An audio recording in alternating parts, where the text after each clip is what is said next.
BJP में विरोध के सुर हुए तेज, बगावत पकड़ रही जोर। प्रदर्शनों के बाद अब आई धमकियों की बारी। अभी रानी के किले पर नहीं हुआ हमला, इसलिए चुप है वसुंधरा। दूसरी लिस्ट के बाद संयम रख पाएंगी राजे। टिकट कटने से नाराज नेताओं के लिए बीजेपी ने बनाया प्लान। कांग्रेस ने सरकार रिपीट करने में लगाया एड़ी चोटी का जोर, लेकिन राहुल गांधी की सक्रियता पर उठे सवाल। क्या गहलोत नहीं चाहते वो आए राजस्थान में विधानसभा चुनाव के लिए बीजेपी प्रत्याशियों की आई पहली सूची के बाद से विरोध प्रदर्शन का दौर थमने का नाम नहीं ले रहा। अभी हाल में कोटपुतली से आए लोगों ने पार्टी प्रत्याशी का विरोध जताते हुए इस्तीफा देने की चेतावनी तक दे डाली।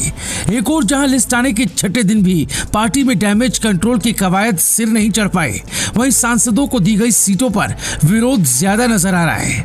बीजेपी में विरोध थमने का नाम नहीं ले रहा, जबकि उसे अब दूसरी लिस्ट जारी करने की कवायद शुरू करनी है। बीजेपी की पहली लिस्ट आने के बाद हो रहे विरोध को लेकर पार्टी नेता राजेंद्र राठौड़ ने शुक्रवार को कहा था कि 3 दिन पहले जो टेम्परेचर था आज वो नहीं है, आज जो है वो कल नजर नहीं आएगा। लेकिन राठौड़ के इस बयान के विपरीत विरोध का टेम्परेचर बरकरार है, वो कम होने की बजाय और बढ़ रहा है। बीजेपी के 41 उम्मीदवारों में ज्यादातर उन सीटों पर विरोध ज्यादा हो रहा है जहां पार्टी ने सांसदों को मैदान में उतारा है। इनमें किशनगढ़, सांचौर, जयपुर की झोटवाड़ा और विद्याधर नगर समेत कई इलाकों से विरोध की खबरें सामने आ रही है। अब तो आलम यह है कि बगावत के तहत निर्दलीय चुनाव लड़ने की भी तैयारी की जा रही है। टिकट बांटने के बाद लगातार हो रहे विरोध प्रदर्शनों को देखते हुए पार्टी की ओर से डैमेज कंट्रोल की कवायद शुरू हो गई थी, लेकिन वो अभी तक सिरे नहीं चढ़ पाए।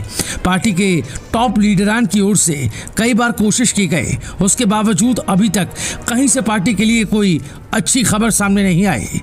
हालांकि पार्टी को अभी उम्मीद है कि समय रहते नाराज कार्यकर्ता मान जाएंगे, लेकिन अगर ये विरोध थमता नहीं है तो पार्टी को आने वाले समय में नुकसान हो सकता है। बीजेपी ने राजस्थान के लिए घोषित की गई अपनी 41 सीटों में से वसुंधरा के करीबी नेताओं को किनारे लगा दिया। राजपाल सिंह शेखावत और नरपत सिंह राजवी जैसे वसुंधरा के अनेक करीबी हैं, जिन्हें बीजेपी के केंद्रीय नेतृत्व की ओर से साइडलाइन कर दिया गया है। पहली लिस्ट में एक भी चेहरा ऐसा शामिल नहीं है जिसे वसुंधरा का खास आदमी कहा जा सके। अभी तक अटकलें लगाई जा रही थी कि वसुंधरा के करीबियों को टिकट न मिलने पर रानी का विद्रोह सामने आ सकता है, लेकिन फिलहाल ऐसा कुछ दिखाई नहीं दे रहा। वसुंधरा के कुछ समर्थकों ने अपना टिकट कटने पर विरोध जरूर जताया, लेकिन खुद वसुंधरा राजे ने इस पर अभी तक कोई प्रतिक्रिया नहीं दी। क्या उन्हें किसी बात की प्रतीक्षा है या फिर महत्वाकांक्षी रानी ने समय की नजाकत को भांपते हुए केंद्रीय नेतृत्व के सामने सरेंडर कर दिया, यानी हथियार डाल दिए हैं। वसुंधरा राजे सिंधिया सरकार में मंत्री रहे राजपाल सिंह शेखावत को उनका बहुत करीबी नेता माना जाता है। वो जयपुर की झोटवाड़ा सीट से 2008 और 13 में विधायक रह चुके हैं। पिछले चुनाव में वो कांग्रेस के लालचंद कटारिया से चुनाव हार गए थे, लेकिन बदली हवा में इस बार यहाँ से उनकी जीत पक्की मानी जा रही थी, लेकिन बीजेपी ने उनका नाम काट दिया।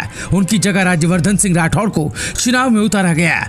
उनका विरोध जरूर हो रहा है, लेकिन राठौड़ का विरोध भी उस लेवल पर नहीं हो रहा जिसकी उम्मीद की जा रही थी। वसुंधरा राजे सिंधिया खेमे के माने जाने वाले नरपत सिंह राजवी इस समय जयपुर की विद्याधर नगर सीट से लगातार तीसरी बार विधायक हैं। वो पूर्व उपराष्ट्रपति भैरव सिंह शेखावत के दामाद भी हैं। इस सीट पर उनके प्रभाव के कारण इस पर उनका नाम लगभग तय माना जा रहा था, लेकिन उनका टिकट कट गया है। उनकी सीट पर सांसद दिया कुमारी को मैदान में उतार दिया गया है। अनुमान यही लगाया जा रहा था कि वसुंधरा के करीबी और शेखावत परिवार का सदस्य होने के कारण उनका टिकट कटने से विरोध हो सकता है, लेकिन बीजेपी ने पहली लिस्ट में जिन 7 सांसदों को टिकट थमाया उनमें दिया कुमारी ही एकमात्र सांसद है जिनका अभी तक खुलकर विरोध नहीं हो रहा। वहीं राजस्थान में विधानसभा चुनाव में अब केवल करीब 1.25 महीने का ही वक्त बचा है। इसको लेकर कांग्रेस पार्टी अपने उम्मीदवारों के सिलेक्शन को लेकर लगातार जोर आजमाइश कर रही है। वहीं दूसरी ओर सियासत में चर्चा है कि इस बार राहुल गांधी राजस्थान की राजनीति को लेकर कम एक्टिव नजर आएंगे। इसको लेकर सियासी गलियारों में कई तरह की चर्चाएं हैं। सियासी जानकार लोगों का मानना है कि सीएम अशोक गहलोत राहुल गांधी की सक्रियता खुद नहीं चाहते हैं। गहलोत नहीं चाहते कि विधानसभा चुनाव के दौरान राहुल गांधी ज्यादा इंटरेस्ट दिखाएं। चर्चा है कि गहलोत राहुल गांधी का हस्तक्षेप नहीं चाहते। इसके पीछे की वजह सचिन पायलट है। गहलोत इस बात को मानते हैं कि अगर राहुल गांधी ने विधानसभा चुनाव के दौरान हस्तक्षेप किया तो सचिन पायलट का राजस्थान में प्रभाव बढ़ सकता है, क्योंकि पायलट को राहुल गांधी का करीबी माना जाता है और राहुल भी पायलट को पसंद करते। ऐसे में मुख्यमंत्री पद के दावेदार को लेकर एक बार फिर सियासी संकट देखने को मिल सकता है। वहीं पायलट के वर्किंग कमेटी का सदस्य होने के बाद उम्मीदवारों के चयन में पायलट की भूमिका अहम मानी जा रही है। Bureau report, news live TV.